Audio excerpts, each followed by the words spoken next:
Hi friends, పంచదారలు చీమలు పట్టకుండా మీతో ఈరోజు ఒక టిప్ అయితే షేర్ చేస్తాను. ఈ విధంగా మనం బాక్స్లో పంచదార వేసుకుంటాం కదండి. పంచదార వేసుకున్న తర్వాత ఒక 3-4 లవంగాలు అయితే ఈ విధంగా పంచదారలో పెట్టేసేసుకుంటే మనకి చీమలు అనేది పట్టకుండా ఉంటాయండి.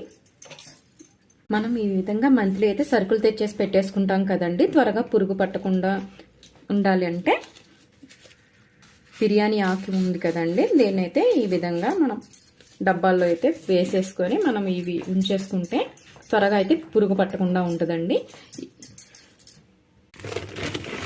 మనం తక్కువ క్వాంటిటీలో అయితే బియ్యం తెచ్చుకుంటే త్వరగా అయిపోతాయండి. ఇలా బస్తా వేయించుకునే వాళ్ళకైతే త్వరగా పురుగు పట్టే ఛాన్స్ ఉందండి.